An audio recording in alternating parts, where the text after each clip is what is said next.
From the Hype HQ studio in Chicago, Illinois, it's Startup Hypeman, the podcast. Hello, everyone. My name is Raj Nation, and I am the founder of Startup Hypeman.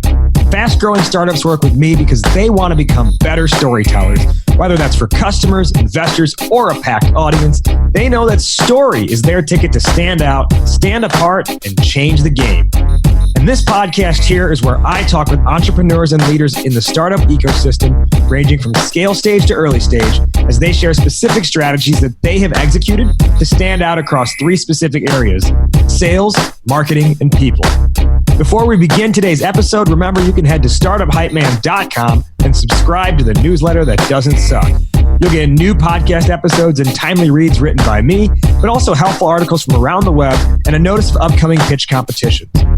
All right, let's dive in and hear how today's guest is changing the game.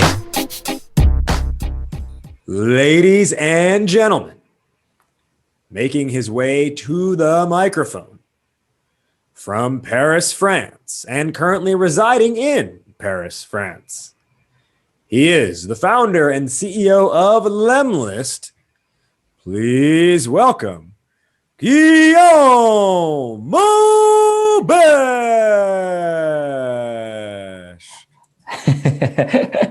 Love the intro, man. He is Guillaume Mobeche, otherwise known as simply G. As I mentioned, the founder, the CEO of lemlist. What is lemlist? Well, they help you send cold emails that get replies. As they like to say, B2B does not have to stand for boring to boring.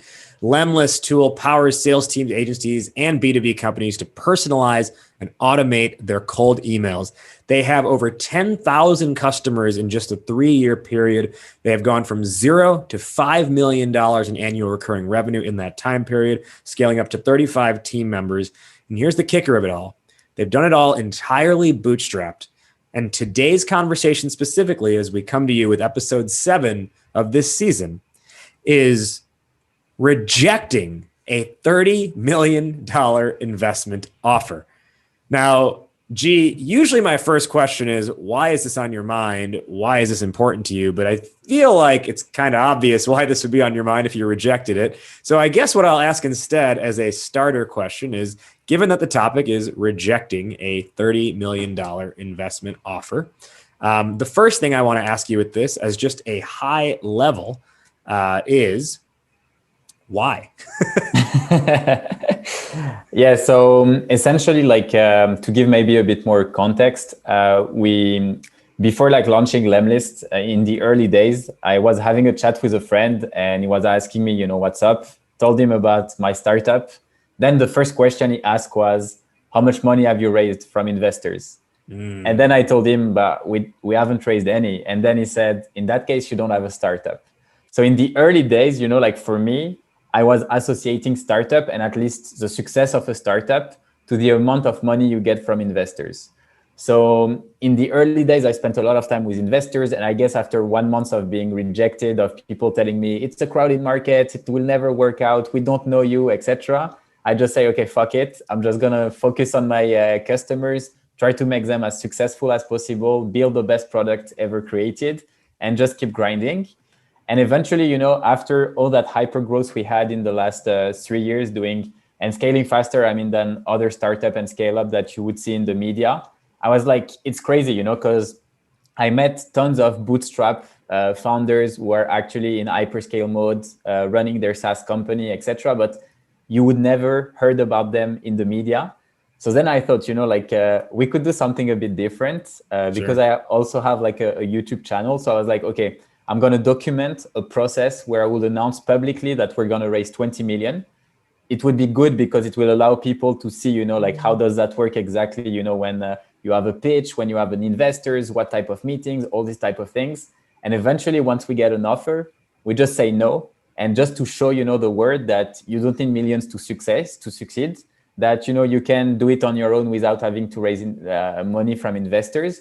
And that on top of it, it's not the only definition of success and that you should consider other factors.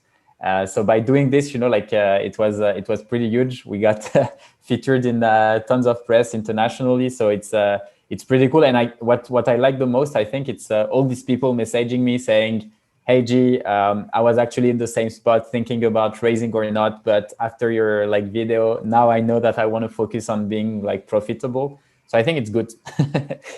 Well, we're going to dive a whole lot more into that story in today's conversation. Before we get there, let's learn more about you.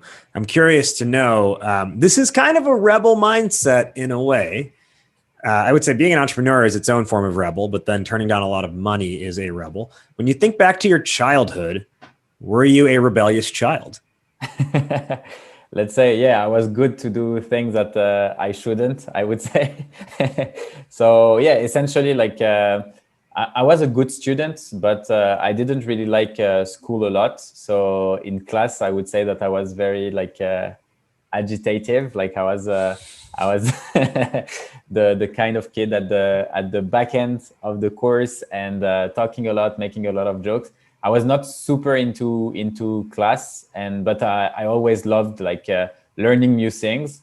But I usually get bored whenever I was at school. But because of my parents, like didn't get any degree nor get like the type of education, because essentially my parents grew up in a farm before basically coming to Paris and basically like starting their 9-to-5 job. My dad like decided to take like 2 jobs, so my brother and I could basically have like a decent education. And for them, having a good education was about like becoming an engineer and study science. So that's what I did. And once I became an engineer, I was like, okay, I want to do business because I think it will give me the same like feeling of freedom that I was looking for. And freedom, it's not just like you're free and you do like you don't do anything, but you can just go. It's more about like doing the things you love, and essentially like that's how it started. I went to business school, then I launched my first business with my dad. It was total fail. So we launched like a t-shirt business. Since I was a biz guy, I was taking care of the business side of things, I would say, and my dad, he would do like printing on t-shirts.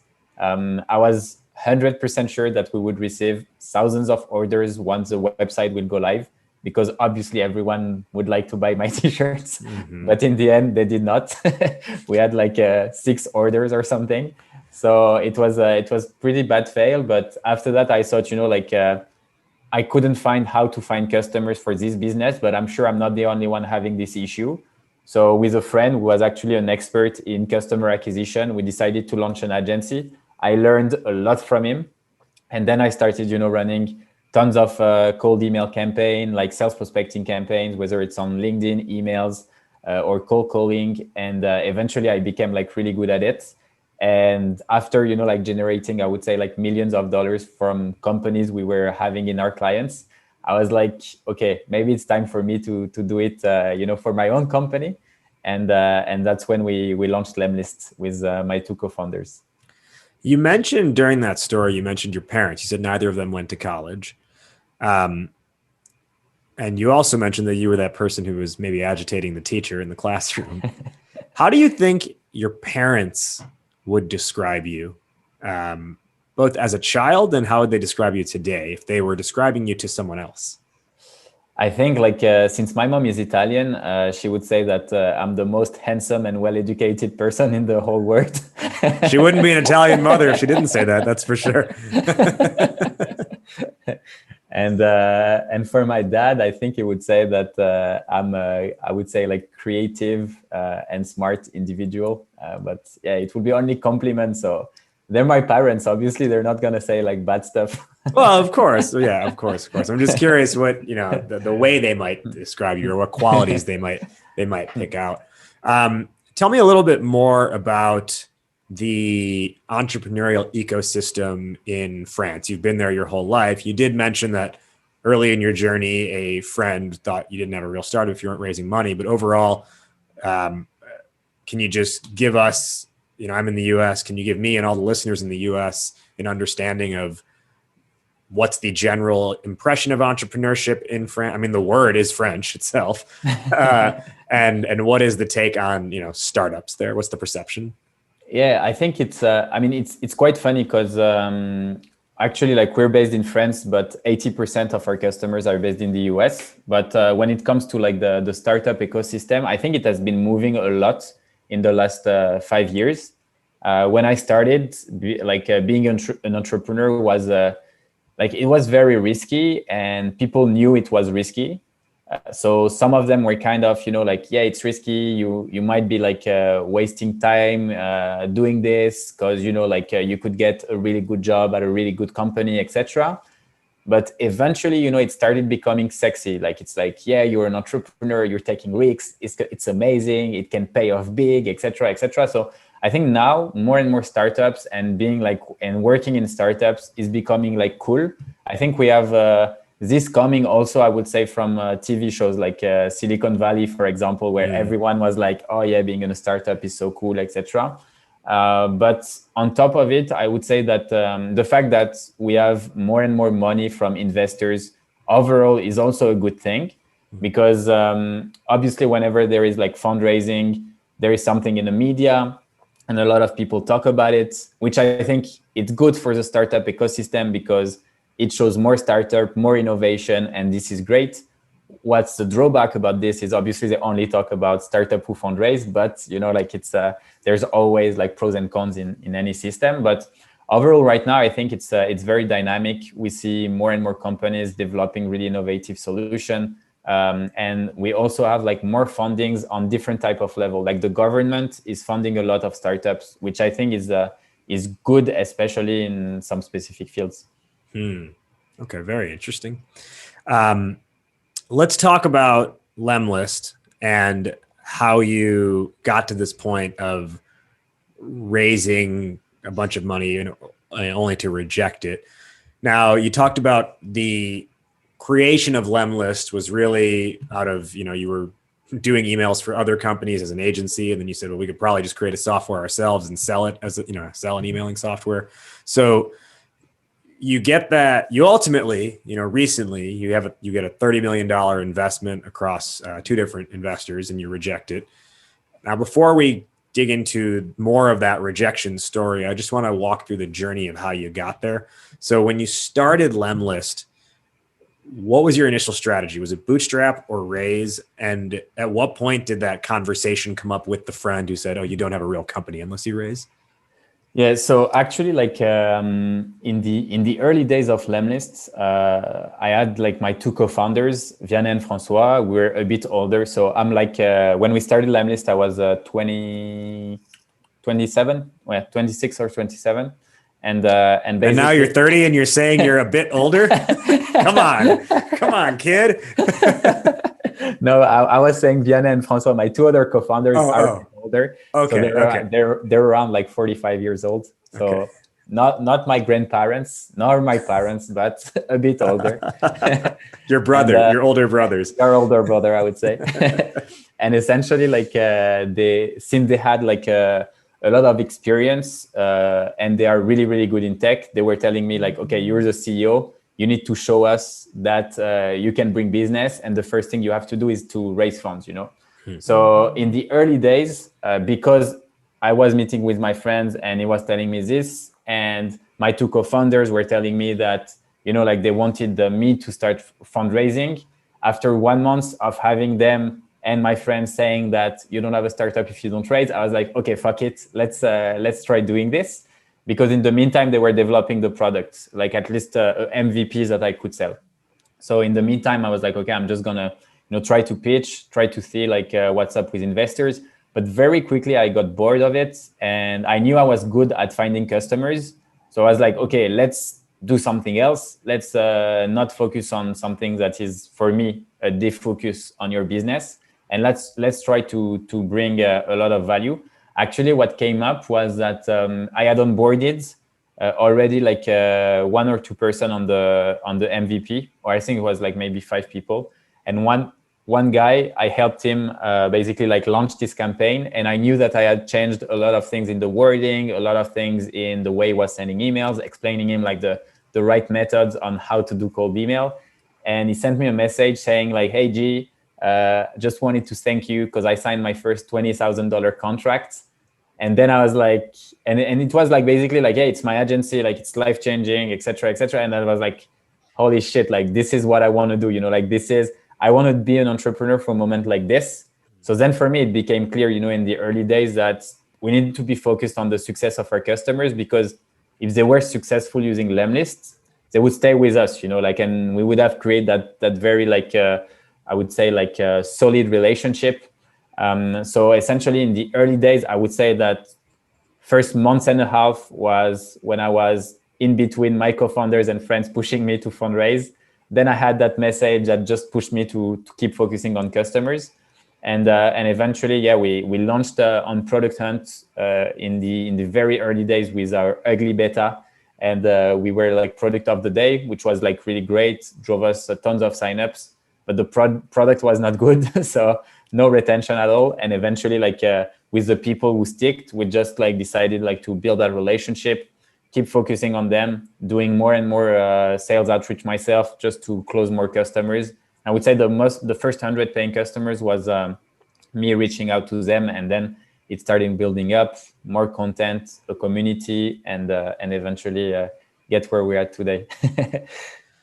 Now, when you launch on Product Hunt, so you obviously get some users through that, but Product Hunt is not how you get to 10,000 customers, right? And I think oftentimes you even sacrifice paying customers just for free users on Product Hunt, or heavily discounted users anyways. So as you start to grow the company, is your customer acquisition method to start by using your own software to get meetings and ultimately talk to end customers? Yeah, definitely. And I was also targeting I knew my competitors would target much bigger teams. So I would target smaller companies where I knew that I could reach out in a maybe in an easier way.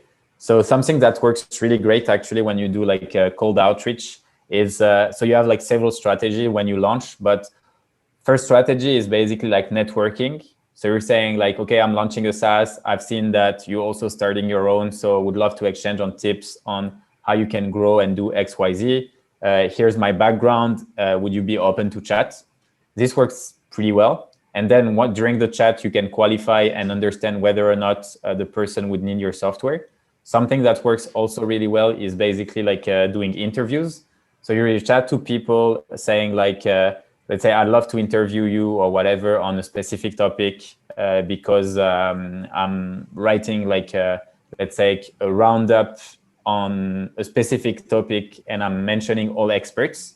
So people love to talk about themselves and love, this type of thing. So this worked really well to get insights on what people are doing, how they're using potentially your competitors, and whether or not you can understand what's missing and eventually, build it and then sell it to them. And all these things basically were allowing me, to get to meetings with people in an easier way, build relationship, and eventually, build that momentum of getting more user, more word of mouth, more referral.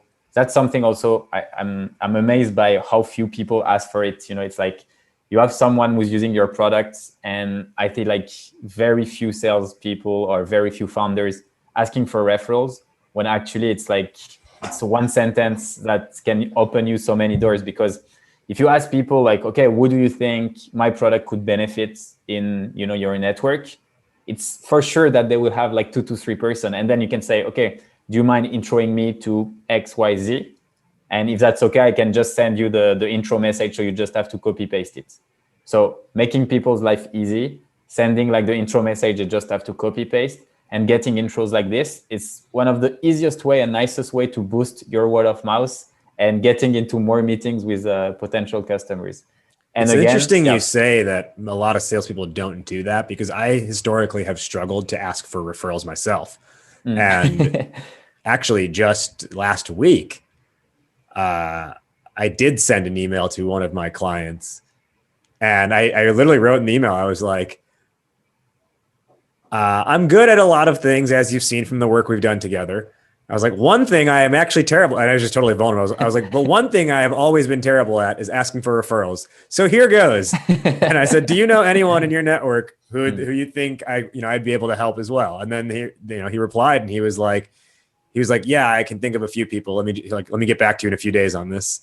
Yeah, that's good. I think it's I understand why it's tough, because it's asking something from a client can feel you're asking too much. and it's not natural to do it. That's what I've always felt, is it's almost like it's almost like, does it come off like the wrong way? Or I'm like, I have this unfounded worry that there's something along the way, maybe they like have not been happy with, that they've never voiced. And now that I ask them for a referral, they're going to be like, well, you haven't done this thing, so why would I give you a referral?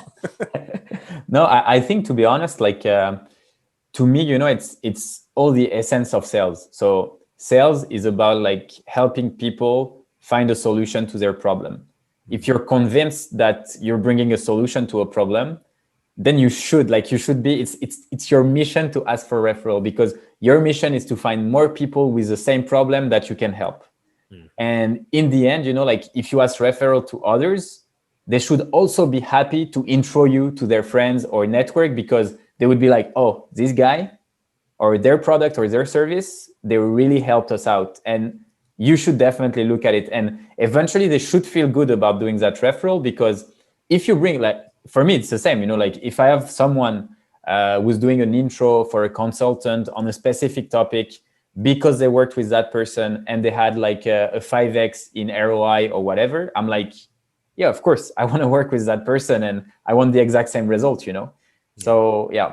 I think the key, and one more thing I want to say on this, I think the key is the timing of the ask. And I have been on the receiving end of some referral requests where the product or the service provider has not yet delivered any value to me. Like maybe I like literally like just signed a contract and they're like, hey, do you know anyone else who this would be good for? And I'm like, well, let me experience it first and then I can tell you that. And so I think that's part of it too, right? Being able to definitely time it the right way, where they've extracted some value out of your product before you go ask them, who else should we talk to, right? Absolutely, yeah, 100% agree. So I do want to cover if you have any other of these outreach strategies that you were initially doing. So you had networking, interviews, referrals, anything else that you were leveraging? Yeah, obviously, like there is so these are, I would say, like the non-standard way of doing things that works really, really well, because very few people do it. And then you have like the more traditional way, which also in our case worked really well. It's, you know, like you reach out to someone because you make the message about them, you try to connect with them on a meeting, and eventually once you get to the meeting, you know, you're a bit more straightforward, saying that, you know, you had added your value proposition in the email, so they know what you're selling. And eventually, like if they tell you like, yeah, I'm not so sure cold emails work, I'm like, we're in a meeting together because of a cold email. And then they would be saying like, yeah, okay, I want to give it a try, you know? Sure. So those are the things, like if you can use your product for acquisition, it's really great, just because, you know, like by using your product, you're going to show to the person you reach out to that, you know, like whatever you're doing is working. Yeah. So you end up getting a lot of customers through these different methodologies. Again, as we said, in the first 3 years of business, you're over 10,000 customers. At what point did the investor conversation start to like come into play? And was it, oh, there's a growing company, investors are reaching out to us, or is it, we're growing now, so we should start reaching out to investors?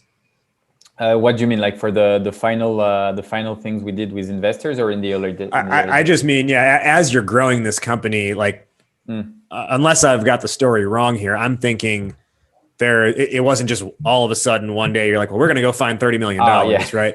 Like in this climb, were there conversations of, well, now it's time that we should think about raising money, or were you actually getting inbound interest from investors? Yeah. So the truth is, I often take calls with investors just because I'm in very good terms with all the investors I've met, and I particularly like some of them because of their, like, the fact that they are smart, that they have like a bigger picture on the industry. So we exchange tips. Sometimes like they ask me about, what do you think about that company? And sometimes, you know, I ask them like other tips on specific things in the market.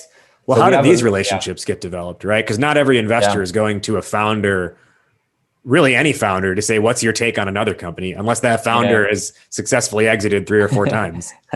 In our case, I would say like we document everything that we do. So we have a lot of articles. So we had our first article from 0 to 250,000 K ARR. Then it was from 0 to 1 million. then from 1 to 2 million, then from 2 to 4, etc. So we speak and document everything. So obviously, like, investors can go through our articles, see our metrics, and usually they want to reach out. So this kind of happened, and step by step, you know, like, I usually refuse, and because at some point it's just a matter of, you know, where you want to focus. In the early days, I was like, okay, you know, I can always take a call. It doesn't cost anything. But now my time is so valuable that I just don't want to take calls that I'm not sure that they will bring something, like, to either me, the company, or the team. And I think that's kind of how it went. We started receiving more and more messages from investors, but it was more like on a weekly basis. I would say that I would receive maybe 1 or 2 emails from investors. Sometimes it's just like their analysts. They saw an article about lemlist, so they're reaching out, etc. So yeah, that's the thing also. If it's an analyst or someone who's just you know, doing like data analysis or whatever, the paperwork, I just always reject. Not that I'm against them or whatever. It's just I know that they're trying to qualify me, and I don't want that. But if it's a partner that I know was invested in some very interesting and relevant company, and that they do the work to reach out for a very specific reason, then I'll be happy to have a chat, because I know that they have knowledge on the industry and that it's always some good and interactive exchange. But eventually, like, this whole idea of you know, like, doing this fundraising things, etc., like, came up with Nathan Latka, who's also like pretty well connected in the SaaS, like, software industry. And we were having a chat, and then, you know, he was telling me, yeah, you have like a bootstrap company working amazingly well, growing like in hyperscale mode, so you don't need to raise funds, you know. And then I told him, yeah, like, the only reason why I would be happy to raise funds, it's just to get my article on TechCrunch. And then, you know, I said that laughing, and then he said, well, in that case, you just, you know, you just go to see a VC, and then you pay them like 5,000 grand to basically give you like a term sheet, and then you said no to it. And then when he said that, I was like, well, it's true that no one has ever like said no in public to any investors. And on top of that, you know, we love being transparent, like, it's part of our DNA. If you look at how do you do fundraising, there is nothing. You can't find like a pitch online where people are asking questions with investors. You can't find pretty much anything. Like, all the infos are coming from investors or founders, and it's not very accurate. You have either the case where it's like the founder that explains that they raised in 1 week, and here are the slides, but actually, like, the slides don't give you shit as an info. It's not transparent. Everything is blank. You can't see anything. Or on the other end, you have like the VC, who basically don't want to have too many people asking, so they're gonna just put like a massive list, and then it doesn't really make sense, you know. So I was like, okay, let's do things differently. Let's go in depth. Let's be super transparent and start this process. Okay, so I want to ask you more about that process. Before I do, I just want to take a step back for a moment. And all this season on the show, we are featuring different companies in the Startup Hypeman portfolio, specifically featuring their elevator pitch using the Startup Hypeman proprietary Que PASA Elevator Pitch formula. Today, we are featuring Engagedly, an HR tech company. And so if you're not familiar with Engagedly, here's the story. If you are an HR leader and you have been operating in this world over the last year, then you've been buried in spreadsheets and paper documents trying to track goals, OKRs, and engagement of your employees. And what happens from there is there's this trickle-down effect of missteps in the process, having to chase managers for approval, and really reviews just being subjective. And that was at least partially tolerable in a pre-COVID world when everyone is in the same office. But in the remote work environment, it's kind of impossible. And as things transition into a hybrid work environment, it's not going to get any easier. So Engagedly helps HR leaders streamline and control their processes regardless of the physical environment. Organizations are using Engagedly every day for company-wide people enablement. So what that means is all of performance management lives on one platform, no missteps, no hunting down managers, and so forth. HR leaders really love it because they're not buried anymore, but more importantly, at an organization level, performance turns into something that happens for employees as opposed to happening to them. And you can learn more and get a demo by going to www.engagedly.com. Again, that's www.engagedly.com to access company-wide people enablement for your organization. Today, I am with Guillaume Mobeche, more affectionately known as just G, the co-founder and CEO of lemlist. And we're talking about how he and his company rejected a $30 million investment offer. And what we're going to get into right now is the real background behind that specific moment. So, G, before the break, you said, well, you had this idea around how, what if we could bring transparency into this investment process? And your conversation with Nathan Lotka was kind of like the ceiling where he said, well, if you want to get in TechCrunch, just pay an investor $5,000 to write you a term sheet and reject that. And you were like, okay, well, maybe there's something there. Now, I don't think you ended up actually paying an investor to give you a term sheet. I think you actually got a term sheet. So take us to that, like the formation of this process. Who did you reach out to first, and how did this come together? Yeah, so truth is, no, yeah, we didn't pay anything because we are like a friendship bastard. So I was like, I need to find, I need to find like a more creative way to do this. Yeah. So essentially, like I was basically like in I think it was in September. Roxane Varza, who's the CEO of Station F, which is like the biggest French incubator. She was basically like messaging me saying that a US-based investor was very interested in investing in lemlist, or at least like meeting with me. And she asked me if she could make an intro. So I said, yeah, of course. And that woman, Pascal, basically like messaged me, and I really liked her approach because she was saying like, my husband is working in growth for XYZ companies, and he really loves lemlist. He's been using it like every single day. So I was like, okay, you're French. I'm French, but based in the US. We need to have a chat and see what's up, you know? And we had like a really, really good feeling. This type of chat, you know, I was mentioning where basically like it's not like a VC asking you for all your numbers and then like nothing in return. She was really into, okay, who can I do intro? What do you need exactly? Like she was really helpful, and I was really surprised and really liked it.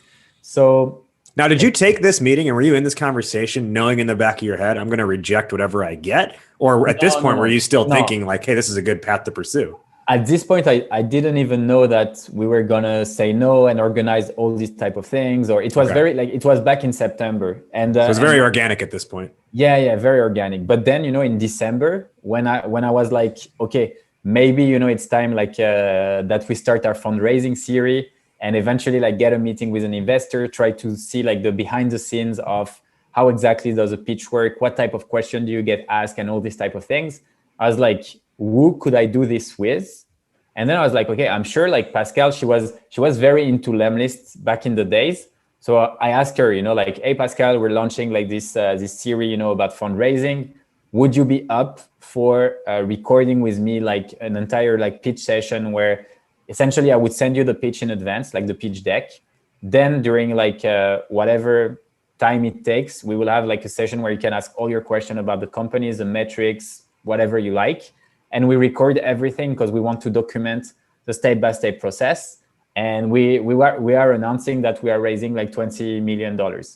So she said, yeah, of course, sounds like a lot of fun, et cetera, et cetera. That's a gutsy ask, you know, because a lot of investors, even a lot of customers aren't into that kind of, you know, they're like, no, I don't want my stuff recorded. There might be something proprietary said here, right? So that's a very gutsy ask, I must say. Yeah, and I was like, because I was telling her, you know, like, because she also is like really like pro transparency. So I told her, you know, like it's a huge market. Like we have tons of investment like coming in every single year, but no one knows what's the behind the scenes, and no one knows like the real metrics, the real question. And I think it would be beneficial both from the VC side and also from the entrepreneur side that everyone knows, you know, like what are these questions? So people are well prepared, and in the end, it will serve everyone. So she was like, yeah, of course, sounds interesting. And then I sent her the pitch, and then she was like, ooh, the metrics have changed a lot, you know, like in the last months. It's crazy. Like I'm really like amazed by how you can keep growing like this, etc. So I was like, okay, thank you. And then, you know, like during the pitch, like she really digged into our metrics, etc. And then for her, it was it was definitely like a company she was interested in. It was really something she wanted like to basically like do an offer. And then once she did an offer, I was, I was like, okay, before we say no publicly, I'm gonna, because like Pascal was super kind to already like do all of this, I wanted to tell her, okay, Pascal, we're gonna say no. Is that okay with you if we said it publicly, just to make sure that, we're not hurting her feelings or whatever, and that everything is clear and transparent. And she said, you win some, you lose some, and it's fine. Like, we have a good relationship. I think it was nice. The video of the pitch, was live, and she already had tons of her friends saying it's really an amazing video, and VCs from France were reaching out to her also to potential partner on some other deals. So, it brought her like also a lot of attention and also a lot of potential visibility. So she was happy with that. But then instead, of saying no to the $20 million offer, I thought like, okay, we start receiving already a lot of messages and emails from VCs. So instead of saying no directly, I'm just going to say we received a $20 million term sheet at a $100 million valuation. And because we're receiving a lot of messages from VCs, we're just going to wait a bit, like 1 week, to decide whether or not what we're going to do. I was not saying whether or not we're going to say no, but it was more like, wait, let me back up for a second. So you got, I think you, unless I misheard, I think you kind of glossed over the fact that your valuation was $100 million. Can you say more on that? Like, I don't even know what valuation you were going in to begin with, but did it increase in the pitch process? No, it was, to be honest, it was, we were saying like, okay, we're going to raise 20 million at basically $100 million valuation. So it's like 20% for 20% of the company. Yeah. And no one was turned off by that? Because that's pretty, I mean, and granted you've done millions in revenue at that point, but that's still a pretty sizable valuation, right? Yeah, definitely. But the truth is, so when it comes to valuation, you have like, obviously like tons of parameters to take into account. In our case, the markets, our competitors have raised like almost 300 millions. So the valuation are already like super high, and the market size has already been, estimated at like tons of billions. So it's like, okay, they know that valuation can go high. And the fact that we're in hypergrowth really is something, that VCs, they have a lot of money right now. So valuation is never really the issue. And in our case, it kind of like made sense based on all our metrics. So once we received that, so essentially like to kind of recap, first step was announcing publicly that we were going to raise. Then we had the pitch meeting that was live recorded with Pascal. Then we started receiving like a lot of messages from VCs because they could have a look into our metrics, etc. So they were getting more and more excited. And even from the day we announced, we were starting receiving, let's say, like tens of messages. After the pitch, it was more like close to 100 emails. And eventually, like, we received like the $20 million offer and the term sheet. In that case, once we announced it, then it went totally crazy. I received like LinkedIn messages, Facebook messages, WhatsApp, cold calls, text message from investors, and okay. So you hadn't given a decision yet. You had just publicly announced we have received a term sheet for 20 million at 100 million valuation. Yeah, exactly. And this investor was okay with that, even though you hadn't signed anything yet. They were okay that you put that information out there. Yeah. It was fine. It was okay, and they were okay with it. And then we received a new offer that was a $30 million offer without having to meet with these actual investors. Like, they knew a lot because essentially, like, the truth is, like, these investors were coming from an intermediary, like someone who sourced deals for them. Sure, yeah. And that guy, I kind of like knew him. So he interviewed me in one of his podcasts, and then we had a chat on like multiple times because he's also an entrepreneur. And he knew the deal was hot. And these guys, which are like a private equity fund, they were really like, they trusted that person. Like, they were really like, okay, like, I know that if you find a deal that's hot, we go on it, it's fine. And so they worked out like, I think it was like 50 pages of everything related to like our customers, the market, our competitors, market analysis. Like, they did really, really an amazing job.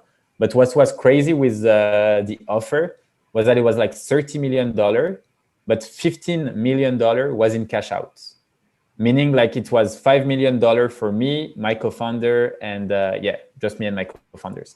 So they wanted to buy the business from you? Like they wanted you to... Oh, okay. No, it was basically like $15 million for the company and $15 million directly in our pockets. And essentially they would take... They were just literally like funding you as individual, like basically like you were getting a $5 million salary, or a bonus paid out to yourself. Exactly. And they would get like, maybe it was 35% of the company.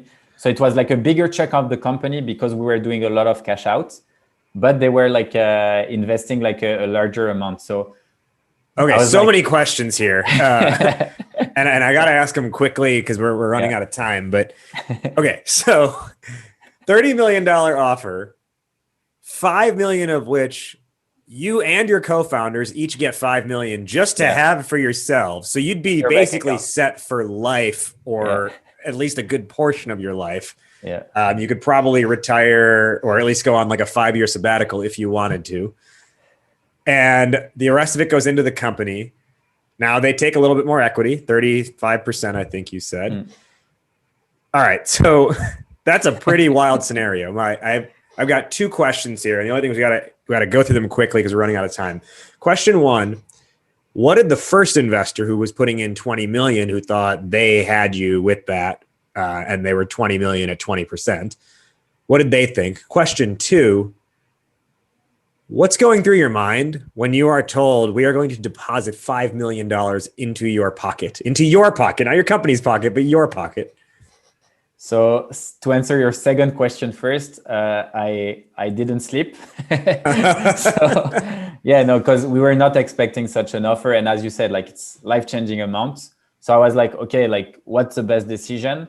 And it will basically answer like your first question, because I actually called Pascal and we spent like 2 hours on the phone together. And I told her like, like it's life-changing amount. I don't know what to do, because obviously like we would keep the control of the company, but we will still have an investor, which we don't want to, because for the team, it would be different. It would be a different way of operating everything. And then, she basically told me like, right now we were between like 4 and 5 million in ARR at that time, I would say, or like 5 million. And she was telling me like, okay, at the end of the year, how much do you plan to do like in ARR? And I was like, okay, we're on the way to do 10 million. And she's like, okay, whenever you're doing 10 million, you're going to get much better offers in 6 months. You don't need the money now.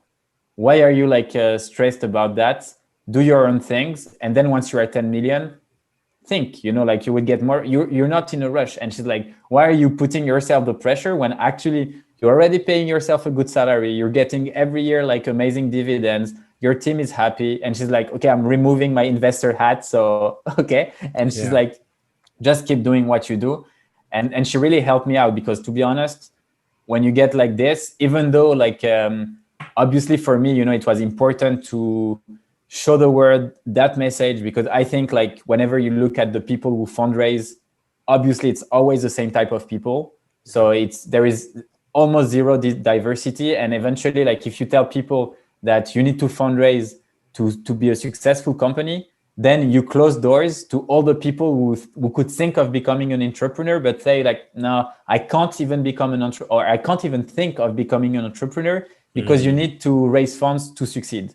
If we tell people that you can succeed without funds, then you inspire like a much larger and much broader audience. So I was like, okay, like let's do it. Let's say no. And if eventually it fails, and that's life, and we'll go for another round. But for me, it was okay. But to be honest, I was definitely didn't sleep so well.